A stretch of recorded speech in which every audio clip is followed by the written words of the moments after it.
Greetings, oitlins, and greetings, lambs. As you know already, I am Truman Kesey, Pahana's helper. I'm going to explain to you what is the meaning of the end times. I'm going to read an article that I wrote that explains it. I'm going to read it in two parts. The first part describes and proves why this is the end times and the end of what. And the second part, the second videograph in the series will explain what we should do about it to prepare for the next phase after the end. Now,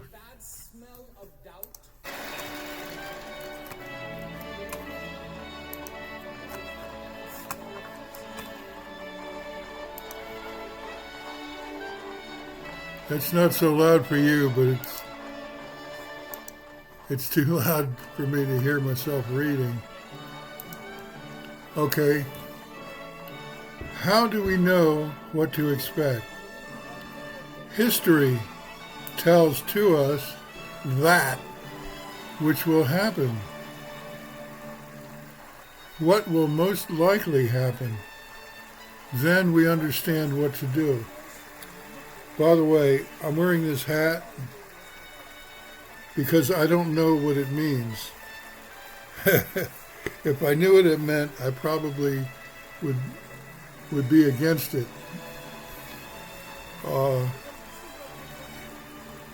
Now, the end times, end of what? Students of the Holy Writ have claimed that we are in the end times foretold. End of what?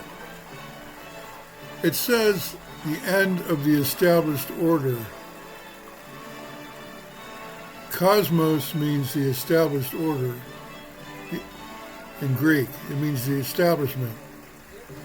The end of the establishment. This article is not about scripture, but about historical precedents. According to astrologers, we are at the end of the age of the fishes and about to enter the age of the cupbearer. It's a nice and tight little coincidence that puts the Holy Writ's end of the old order simultaneous with astrology's end of the age. The historical cycle repeats. That, whereabout this article is the end of a 1,500-year cycle of, quote, civilization, end quote. So-called, or better called, cosmos, which means established order. Cosmos means an established order. A civilization, in quotes, more properly called a cosmos, lasts 1,500 years.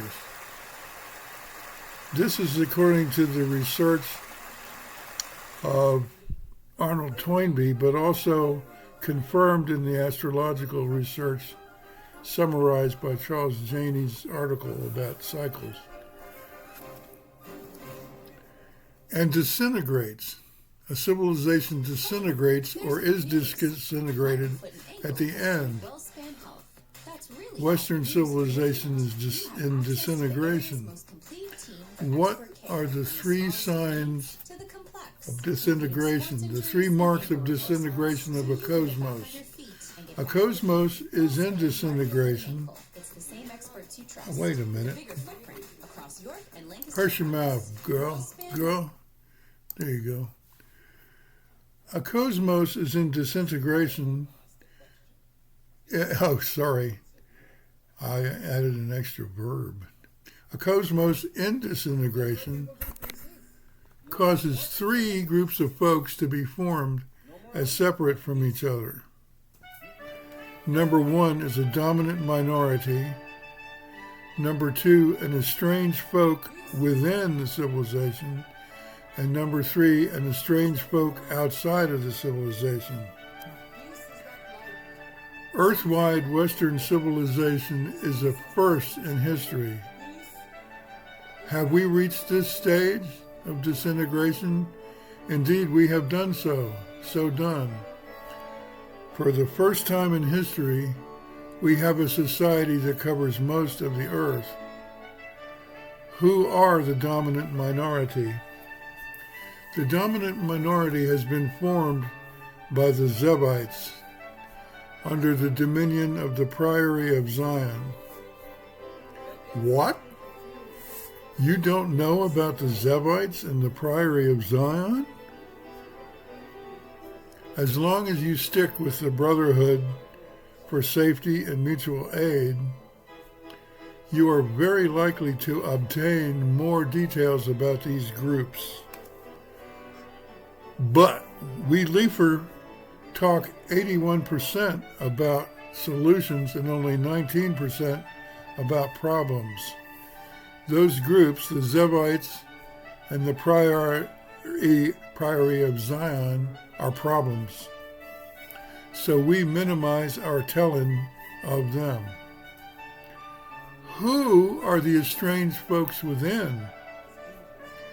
In the second category, the second group that marks the disintegration of the current cosmos is the estranged folk within. This group is the Caucasians, called also the dispossessed majority. They are fewer than we have been told. One of the reasons why the actor who plays the character known as Donald Trump was picked to pose before the cameras as, quote, president, end quote, is to befool white folks into thinking that they are still a majority in the USA. It is a trick.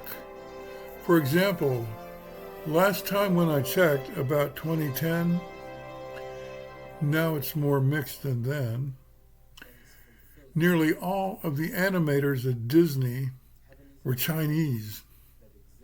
Chinese nationals have owned most of the land in Montana. And this article that I'm reading was written a long time ago, several years ago.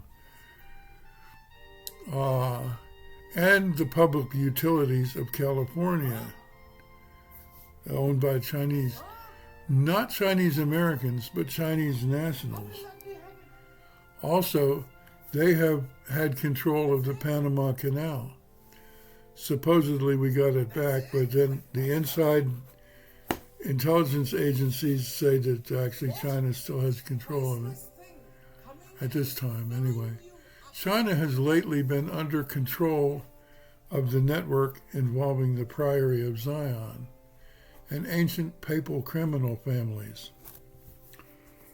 Now, as an update to this article, it looks like China and the BRICS nations, BRICS, are under the Breakspear family, which is in competition with the Orsini family, which is involved with the Federal Reserve and the corporations. Nearly all high-level administrators of cities, plus most of the populations of them, have been unwhite and lately anti-white. Even that, like, for example, the mayor of Baltimore said that he wants to do away with all white people. Even the top white Zebites have led anti-Caucasian initiatives. Now, the Zebites are predominantly white, but they're not Caucasians. They're white. So we mustn't be so certain that Caucasian whites are still in the majority. Who are the estranged folks outside? In the third category, the estranged folk outside, we have the Muslims. What do we infer from this knowledge? The existence of all three groups is all that we need in order to conclude that our society is in disintegration. How do we get through it without scathe? And this is the last few words of this particular videograph. The best way through the disintegration to get to the other side is to create something new. And then I'm going to link this article in this blog. There's a link to Jim Morrison singing "Break On Through to the Other Side" at this point. But what is there that we got to create new to get to the other side is going to be told of in part 2 of this 2-part videograph series. Thank you for attending. And if you want to know more about me, depending on which sharing site you have, the link should be in the description, but here is the link. And there is no L in Lincque. I'll see you next time, lambs.